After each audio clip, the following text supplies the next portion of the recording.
ijazah asli saya. Kopi. Itu resmi. Ya? Ini kopi dari asli. Roy Suryo mendapatkan gelar akademiknya yang kami duga itu melanggar aturan. Ijazahnya siapa? Ijazah saya. Bagus. Bagus. Jadi kalau laporkan ijazah saya, berarti dia sama itu mungkin si anu ya? Si apa yang mau membakar Kejati itu? Siapa yang melaporkan? Namanya. Bagus. Bagus. Jadi kemarin mungkin teman-teman sudah ada tahu kan?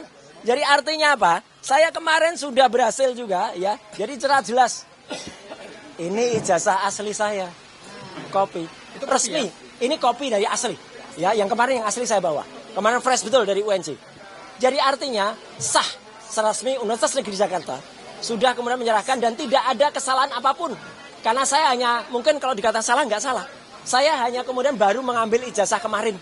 Dan saya mengambil itu kemarin setelah UNJ itu digeruduk ya oleh rombongan yang nggak jelas yang punya legal standing dan memaksa ketemu perwakilan rektor.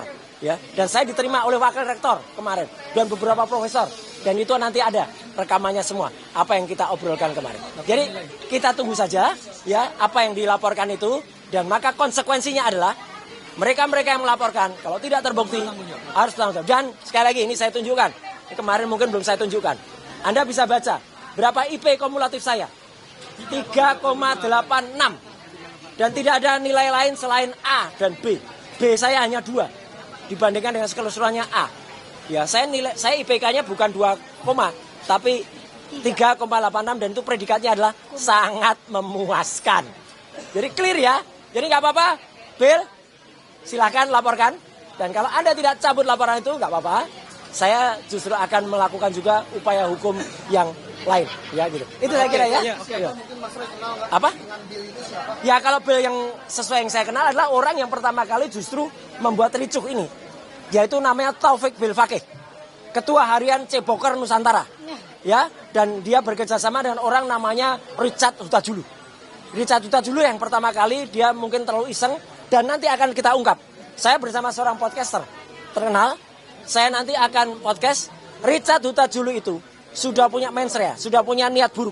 Karena insya Allah saksi saya akan mengatakan Richard itu pernah bilang kepada teman saya ini bahwa dia akan membuat gaduh suasana ini bahkan akan melakukan sesuatu ya terhadap saya.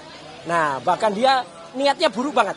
Nanti akan ada, saya nggak boleh mendahului ya. Itu aja ya. Oke, Mas Roy, saya tambahkan sedikit. Apa ya? Laporan terhadap Mas Roy dalam dugaan mungkin ijazah palsu. Ya. Karena kalau berhubungan dengan ijazah itu cuma satu dugaannya. Ya, tahu. Yaitu adalah dugaan tindak pidana pemalsuan dokumen. Sementara dokumen yang dimiliki oleh Mas Roy ini adalah dokumen yang sah. Didapatkan dengan proses akademik yang sah. Nah, saya sebenarnya mengharapkan kepada yang melaporkan, kalau bisa pikirkanlah langkah tersebut karena tentu akan berdampak hukum luar biasa. Ini dia mau curang. Dia mau curang supaya dia laporkan, dia laporkan dulu. Tapi nggak apa-apa. Itu gampang mematahkannya. Ya. Mungkin Pak Refli atau kemudian yang kedua Mas Roy begini. Atas laporan tersebut, tentu kami sebagai tim kuasa hukumnya Mas Roy kalau memang dipaksakan naik terus, ya sudah akan kami hadapi. Dan tentu untuk membela kepentingan hukumnya Mas Roy di bawah koordinator Bang RH, tentu kami akan juga mengambil langkah-langkah hukum. Ya. Begitu ya Bang RH ya. Kita tunggu pasal dia apa dan pasal nggak boleh dilaporkan balik adalah kalau pasalnya adalah sama. Tapi kalau pasalnya berbeda atau apa tentu. Baik, Mas Roy atau klien saya itu memiliki ijazah palsu. Memiliki ijazah yang diduga palsu oleh Bang Bill, ya. Padahal saya sendiri membuktikan ijazahnya beliau itu asli, ya. Ijazahnya beliau asli S3. Dan beliau sendiri tadi dikatakan Bang Bill menyatakan bahwa itu dilihat dari beberapa sampai beberapa katanya ada plagiarisme. Nah, ini bagaimana ceritanya bisa melakukan sendiri? Terus saya bertanya, legal standingnya Bill Paki ini sebagai apa melaksanakan kegiatan tersebut kan gitu. Nah, di UNJ sendiri saya bertanya terkait dengan masalah bagaimana disertasinya, bagaimana kelanjutannya, semuanya normal, bagus, hasilnya tidak ada plagiarisme sama sekali kan gitu kan. Nah, termasuk semua yang menyangkut masalah nilai akademiknya, administrasi, finansial itu udah beres, udah selesai semua. Kalau terkait dengan masalah ijazahnya, kenapa belum diambil, padahal lulusnya tahun 2024. Nah, apakah ada aturan yang harus mengatakan lulus wajib diambil? Saya tanya kepada wakil rektor di sana, apakah ada aturan lulus wajib diambil? Ternyata banyak sekali ijazah-ijazah yang lulus dari UNJ juga, masih yang banyak yang belum diambil. S1, S2, S3. Jadi nggak ada masalah. Masalah diambil tidak, itu haknya daripada orang pemilik jasa itu sendiri. Nggak ada masalah. Nah, kalau sekarang timbul kecurigaan, diduga ada ijazah palsu, dasarnya apa? Jangan sampai menuduh orang sembarangan, nanti menuduh tukang itu tuntut balik. Itu yang bahaya. Oke? Makasih.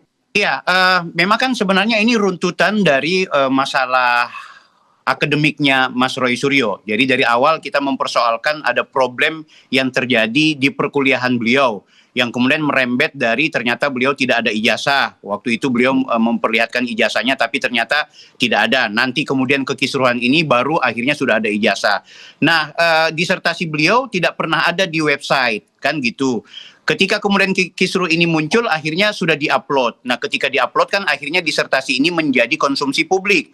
Ketika menjadi konsumsi publik, terutama di insan akademik, banyak sekali teman-teman dosen dan teman-teman akademisi itu melakukan penelusuran. Ternyata disertasi Mas Roy ini itu diduga sangat kuat ada plagiarisme, di mana setiap bab itu punya unsur presentasi tertentu. Misalnya ada bab 1, bab 2, bab 3, bab 4, sampai dengan bab 5, ketika kita melakukan penelusuran, itu ternyata ada yang 40%, ada yang mencapai bahkan 89%, bahkan ada yang 90%. Itu artinya data mentah yang kita temukan. Ketika kita lakukan pengelompokan secara akumulatif itu mencapai di atas 60%. Artinya ini sudah memenuhi unsur lebih dari 20% sebagaimana standar dari karya tulis ilmiah terutama disertasi. Itu di beberapa kampus punya standar masing-masing. Tapi secara umum yang namanya plagiarisme itu paling tinggi itu cuma di angka 20%. Sementara Mas Roy sendiri dalam dugaan kami yang kemudian kita lakukan penelusuran itu sudah mencapai di atas 60%. Itulah yang menjadi alasan kami untuk kemudian melanjutkan tidak hanya masalah kekisruhan beliau di kampus UNJ, tapi ada masalah lain berupa disertasi yang kami nilai untuk sementara sebagai hasil plagiat. Mungkin jadi kaitan karena kekisruhannya muncul sejak Mas Roy Suryo sendiri tampil di ruang publik untuk meyakinkan masyarakat kita bahwa Pak Jokowi sebagai pemilik ijazah palsu. Namun ternyata di saat yang bersamaan ketika kita melihat Mas Roy sendiri itu punya problem akademik. Saya luruskan untuk Bang Yasena, saya tidak pernah menuduh ijazahnya Mas Roy itu palsu. Awalnya saya bilang Pak Roy sendiri tidak pernah memiliki ijazah. Mengingat beliau ketika memperlihatkan ijazah S1, ijazah S2, giliran untuk S3-nya beliau hanya memperlihatkan surat keterangan lulus. Itulah yang membuat kami merasa, oh Mas Roy ini tidak punya ijazah. Kan gitu. Nah artinya ini pun kalau ditanyakan apa legal standing, ya legal standingnya atas izin dari mandat dari Pak Roy itu sendiri. Mengingat pernah Pak Roy menantang kepada masyarakat, silahkan diuji saya punya ijazah S1, ijazah S2, dan juga surat keterangan lulus. Ketika kita kemudian melakukan penelusuran, ternyata benar Pak Roy Suryo tidak pernah mendapatkan ijazahnya karena memang ada masalah di kampus. Tapi sekali lagi, itu tidak substansial. Tetap Mas Roy seorang doktor. Dia pun mendapatkan ijazah asli. Justru karena dia doktor, karena surat keterangan lulus dan memiliki ijazah asli, kita mempertanyakan, kok bisa rektor meloloskan orang yang seharusnya tidak lolos, tidak lulus, mengingat dia melakukan pelanggaran di kampus. Apa pelanggarannya? Ketika dia terpidana harusnya DO. Kenapa nggak di DO? Kenapa tidak ada semacam evaluasi dari rektor itu sendiri yang punya otoritas untuk menentukan orang itu DO atau tidak berdasarkan ketentuan? Ini yang jadi persoalan. Nah, apakah kemudian berkaitan dengan masalahnya Pak Jokowi? Akhirnya menjadi berkaitan mengingat ini berada di momentum yang sama. Tapi apakah akan mengganggu masalahnya Pak Jokowi? Tentu tidak, karena masalah Pak Jokowi sekarang sudah di ranah hukum, tidak lagi dalam konteks ruang publik. Aku pikir seperti itu. Oke, terima kasih teman-teman media. Assalamualaikum warahmatullahi wabarakatuh. Waalaikumsalam. Selamat siang, salam sejahtera bagi kita sekalian. Terima kasih, saya Taufik Bilfaki atau Bang Bil. Kebetulan Ketua Harian YouTuber Nusantara, Ketua Harian YTN. Alhamdulillah hari ini ditemani oleh kuasa hukum saya dari tim hukum Merah Putih.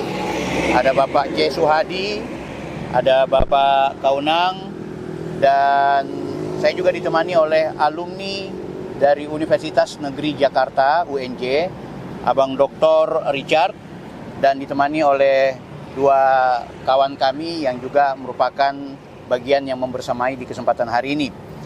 Perlu kami tegaskan bahwa hari ini adalah rangkaian dari komitmen saya dan teman-teman untuk kemudian melakukan penelusuran terkait pelanggaran akademik yang dilakukan oleh saudara RS. Jadi ada dua hal. Pertama adalah pelanggaran akademik, yang kedua adalah pelanggaran terhadap tindak pidana. Nah, tindak pidananya beberapa hari yang lalu sudah saya laporkan, dan itu menyangkut dengan pencemaran nama baik, fitnah, dan hari ini juga sebenarnya berpotensi ada tindak pidana yang kami duga dan kami mungkin layak dan patut untuk kita bawa ke ranah hukum. Nah, di Kementerian Dikti, Pendidikan Tinggi dan juga Sains Teknologi, kami alhamdulillah diterima oleh pihak dari Dikti dalam rangka menyerahkan informasi publik bahwa adanya dugaan dua hal. Dugaan sebagaimana yang sudah kami lakukan ketika kami ke UNJ, mengingat saudara RS, atau saya mau bilang saudara Roy Suryo, mendapatkan gelar akademiknya yang kami duga itu melanggar aturan, ya kan? Jadi sehingga itu selain sudah kami ke UNJ, kami teruskan kepada pihak Dikti dalam rangka Dikti untuk follow up, dan alhamdulillah sudah diterima.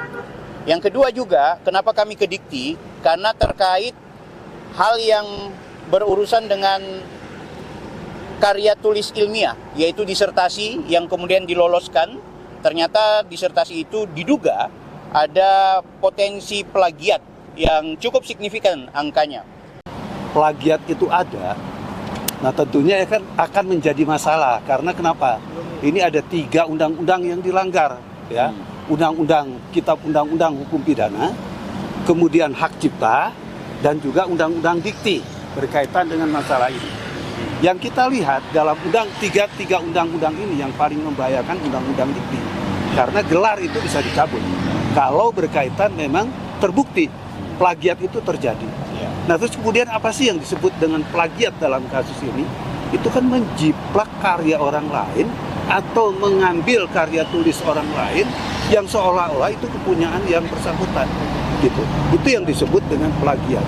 Nah, apalagi kita lihat di sini yang dilakukan itu bukan hanya nilai yang kecil, ya, tapi ini ada yang 68% tadi, ya. Ada yang 90 dan sebagainya. Ini kan sudah luar biasa, gitu. Dan kalau melihat potensi ini yang bukan hanya kepada berkaitan masalah plagiat itu, pencabutan daripada gelar yang bersangkutan, tapi juga ada unsur pidana. Seperti tadi saya katakan, ada di dalam KUHP, ya, itu berkaitan plagiat itu dilarang, berdasarkan pasal 380. Itu nggak boleh melakukan seperti itu. Itu ada ancaman hukumannya. Terus juga hak cipta, itu juga nggak boleh, karena itu kan melanggar punya hak orang. Harusnya kan minta izin dulu dong kalau memang ada hal-hal yang seperti itu. Kalau itu tidak dilakukan, dan kalaupun itu ada, kalau jumlahnya besar, itu nggak bisa. Itu tetap dianggap sebagai kategori plagiat yang disebut sebagai perbuatan melawan hukum. Ini yang kita sesalkan. Sekali lagi, berkaitan dengan Undang-Undang Dikti, pencabutannya, kalau dia terbukti, itu pencabutan gelar yang bersangkutan. Itu. Kalau dari tim hukum kan tadi disebut PMH ya, ya. Bukan hanya PMH, perbuatan melawan hukum dalam artian pidana, perdata, tapi juga berkaitan dengan masalah pidananya, gitu. Karena 380 KUHP yang baru, ya, itu kan jelas ada ancaman hukuman sampai 3 tahunan, ya. Dan hak-hak istimewanya juga dicabut berkaitan dengan kalau terbukti pelanggaran itu terjadi atau plagiat itu terjadi, gitu. Makanya dengan kita melaporkan persoalan ini, kita juga minta kepada Dikti agar secepatnya mengambil tindakan. Ini jangan membawa-bawa juga kampus nantinya, kan. Kasihan kan kampus, kan. Kalau ini terus semakin lama, kan nanti dampaknya kepada kampus.